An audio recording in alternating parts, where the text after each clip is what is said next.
함께 묵상하실 말씀은 잠언 9장입니다. 잠언 9장 말씀 함께 보겠습니다.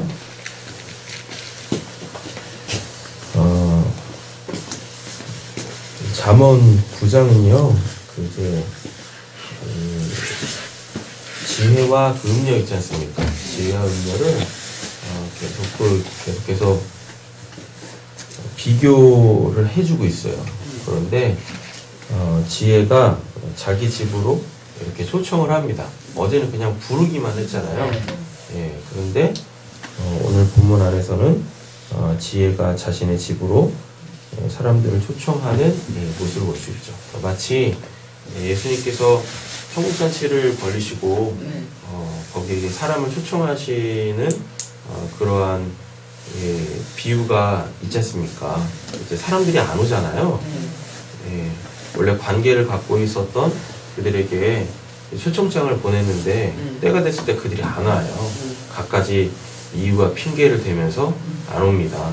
그랬더니 내거리로 나가가지고 이런 사람 저런 사람 다 초대해라. 그래서 빈자리를 없게 해라. 내 집을 가득 메워라.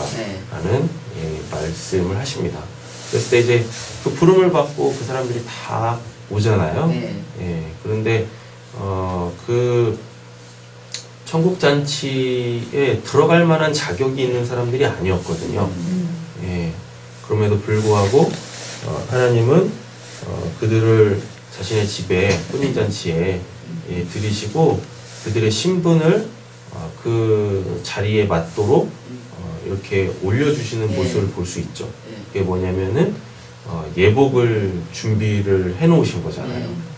그런데 그 중에도 어떠한 한 사람은 그 옷을 안 입어요. 왜 안 입는지 모르겠지만 성경에서는 그 사람이 왜 안 입었는지에 대한 이유는 있지 않습니다. 그런데 그냥 딱 보고 안 입었네? 넌 나가서 일갈미 슬피 울어라. 여기에 참석할 자격이 없다. 라고 말씀하세요.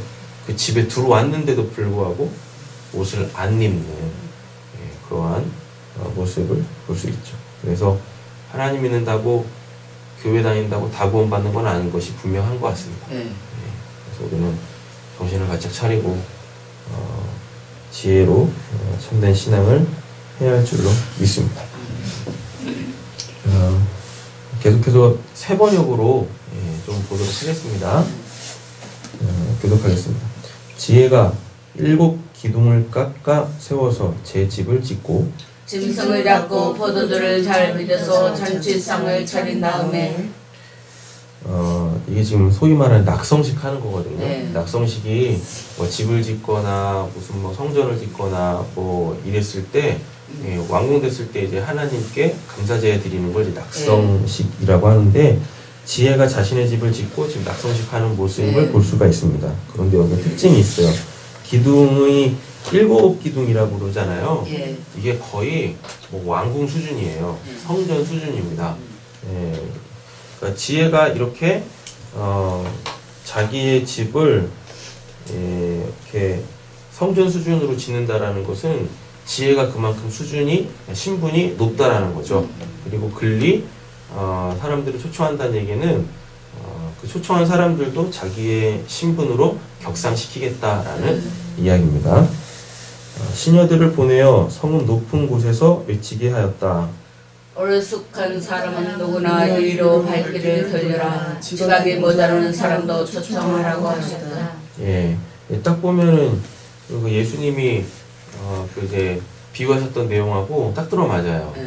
그래서 예수님이 이렇게 비유하실 때도 그냥 뭐 자기 생각으로 얘기하는 게 아니라 이러한 구약에 있는 메시지들을 가지고 말씀을 전하신 것을 우리는 알 수가 있죠. 근데 여기에 특징이 있죠. 뭐냐면은 지혜 있는 사람을 부르는 것이 아니라 누굴 부르고 있어요? 어리숙한 사람, 지혜가 없는 사람을 불러서 그들에게 지혜를 주고 그들의 신분을 자신과 같이 이렇게 격상시키려고 하는 의도가 있는 것을 우리는 볼 수가 있습니다. 그럼 지혜는 어리숙한 사람에게 필요하죠. 그렇다고 뭐 지혜 있는 사람에게 지혜가 더 이상 필요 없느냐? 그런 건 아니지 않습니까? 예. 그럼에도 불구하고 지혜는 1차적으로 오늘 본문에서 보는 것처럼 어리숙한 사람, 어리석은 사람에게 절대적으로 필요한 것을 볼 수가 있습니다. 와서 내가 차린 음식을 먹고 내가 잘 빚은 포도주를 마셔라. 어리석한 길을 보내버리고 생명을 얻어라. 명철의 길을 따라가라 하였다. 우리가 어떠한 상황에서든지 간에 이 지혜의 부름, 예수님의 그 부름에 나와야 할 줄로 믿습니다. 이런저런 핑계 대면서 뭐 지금은 아닌 것 같아요. 뭐 내가 이것 좀 뭐가 해결된 다음에 안 되죠. 그거를 이렇게 좀 보면 뭐 당연히 하나님을 두려워하지 않는 것뿐만 아니라 죽음이라는 것에 대한 그 경각심이 없는 것 같아요. 우리에게 죽음이라는 것은 죄의 삭심과 동시에 최후 심판이잖아요. 그게 언제 올지 모르는데, 각자에게 언제 올지 모르는데, 이런저런 핑계를 대면서, 주님의 부르심, 또는 하나님 안에 거하지 않겠다라는, 이러한 거는, 창조 질서에 맞지도 않고, 그리고, 하나님의 그 구원의 경륜과 섭리에 완전히 반하는 거죠. 그러면 그렇다면 본인 스스로가 뭔가 자신의 모습을 좀 돌이켜 봐야 됩니다. 왜 그럴까? 왜 그럴까?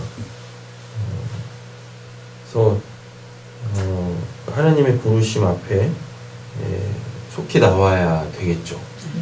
그렇지 않습니까? 네.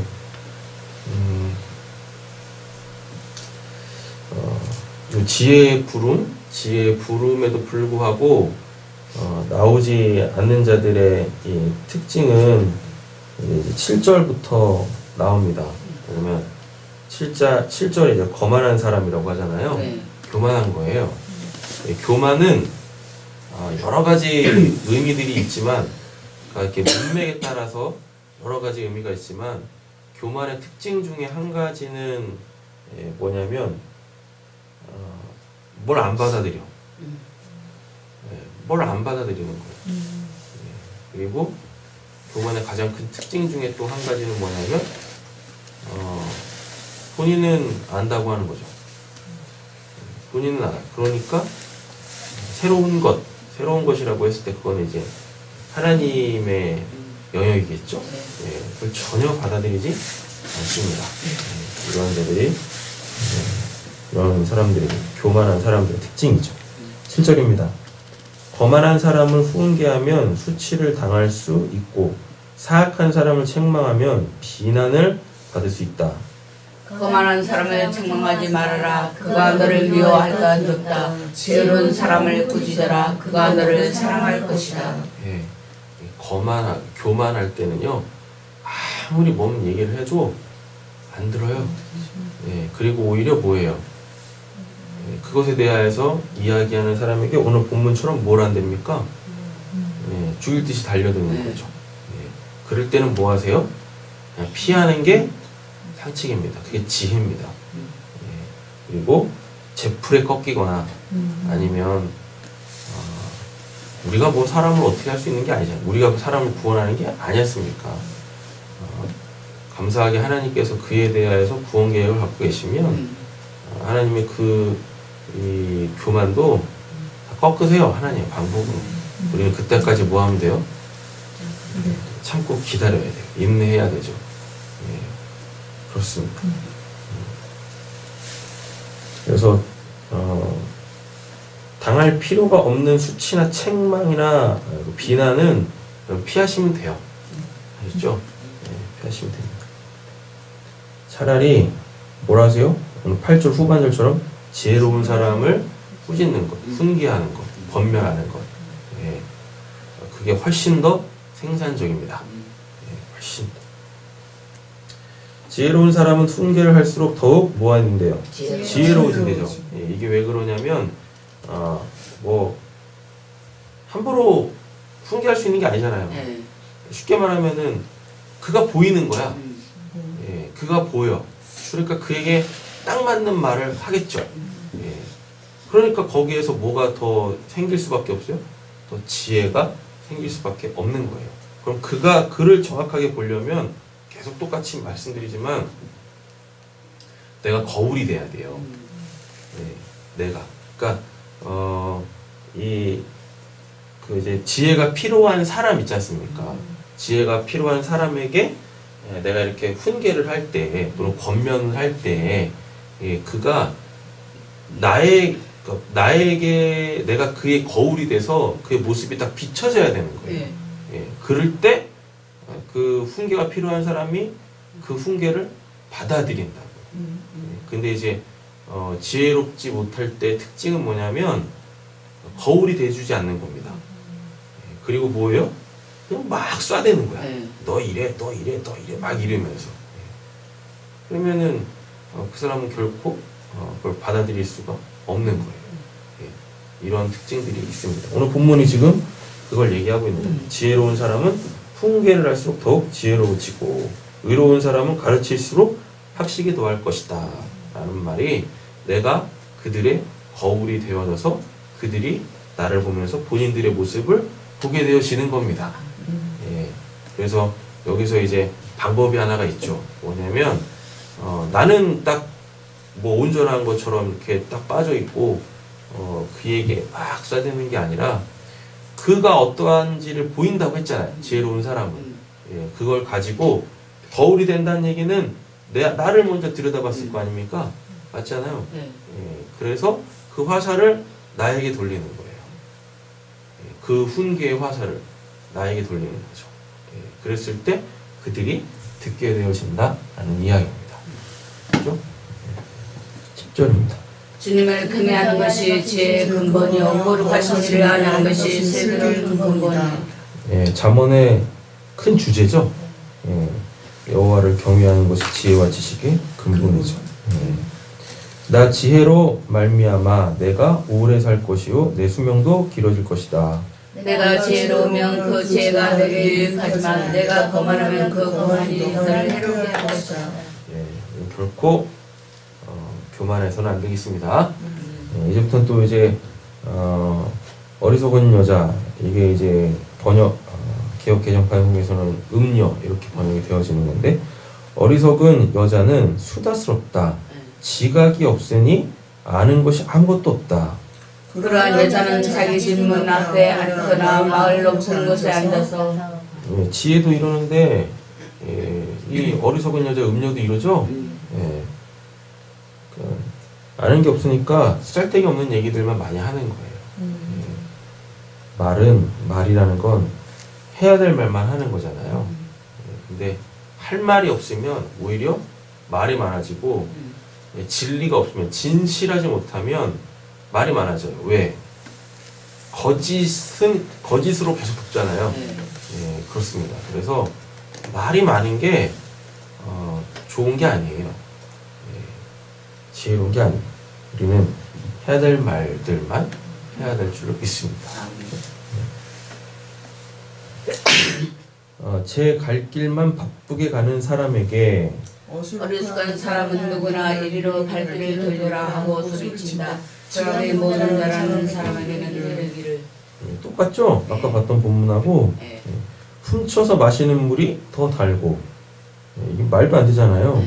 근데 이런 거에 넘어가는 사람이 있다니까. 몰래 먹는 빵이 더 맛있다 하고 말한다. 그래도 어리석은 사람은 죽음의 그늘에 바로 그곳에 들여져 있다는 것을 모른다. 그 여자를 찾아온 사람마다 이미 수월의 깊은 곳에 가 있다는 것을 그 어리석은 사람은 알지 못한다. 오늘 본문 안에서 우리가 이렇게 딱 붙잡아야 될 중요한 메시지가 하나가 있습니다. 지혜는 우리에게 뭘 주고 생명을 줘요.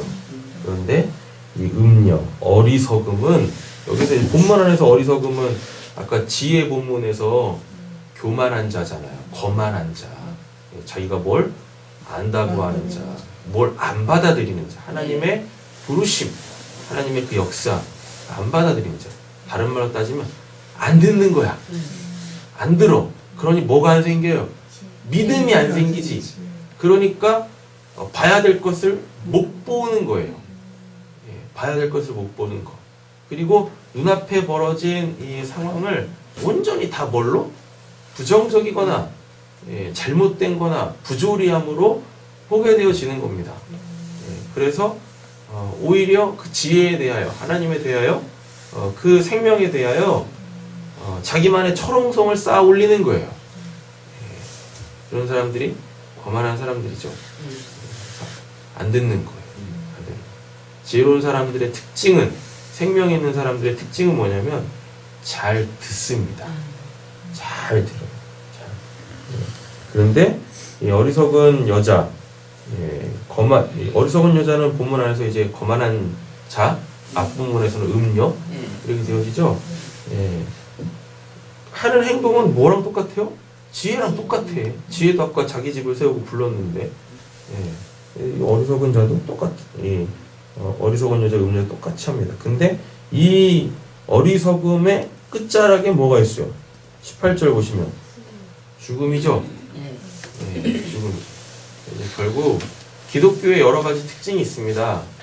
기독교 여러 가지 특징이 있는데 그 중에 가장 중요한 특징은 뭐냐면 우리가 사도신경에서도 고백하는 것처럼 부활이에요. 근데 부활은 반드시 뭘 전제하죠? 죽음을 전제하죠.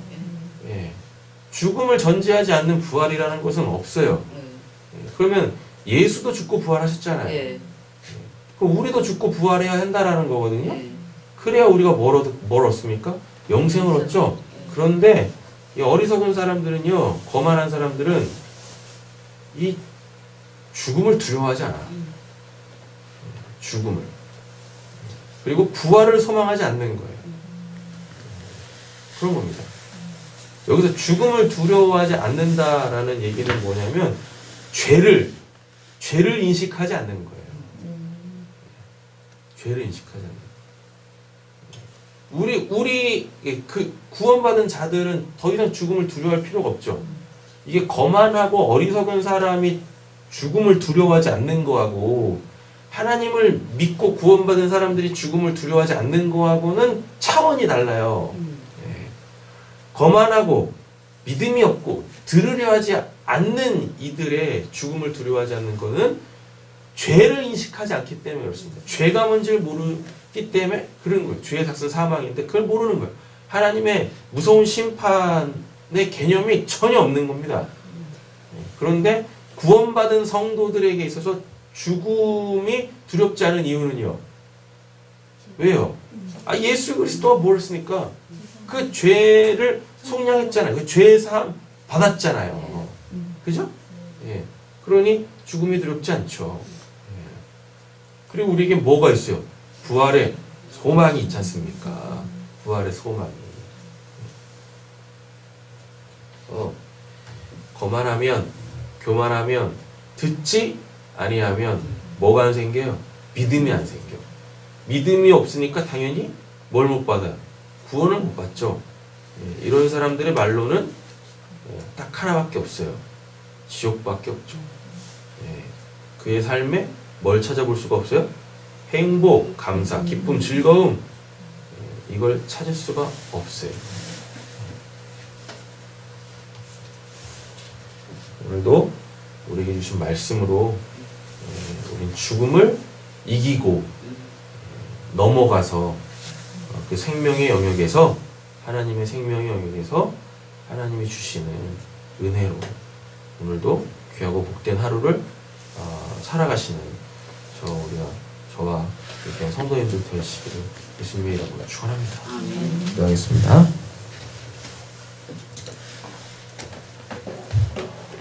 하나님, 마음이 참 아프고 답답한 것은 그 부르심에 너무 많은 이유와 핑계가 있어서 나오지 못한다라는 것입니다. 우리에게는 안식처가 있습니다. 근데 그 안식처가 지혜의 집이기를 예수 그리스도의 그 넓으신 사랑의 품이기를 간절히 소원합니다. 우리의 발걸음이 어디를 향하여야 하겠습니까? 주님 품이 아니면 주님께서 우리를 부르시지만 마시고 찾아내시어서 어깨에 두르시고 쉴만한 물가로 푸른 초장으로 그 천국으로 우리를 인도하여 주시옵소서. 길 잃은 양이 어떻게 길을 찾아서 스스로 집으로 돌아올 수 있겠습니까? 그럴 수 없사오니 주님, 우리 마음속에 품고 있는 그를 하나님께서 직접 찾아내 주시옵소서. 오늘 귀한 은혜가 우리와 또 우리의 삶의 터전에 있기를 간절히 소원하오며 우리를 구원하신 예수님의 이름으로 기도드립니다. 아멘.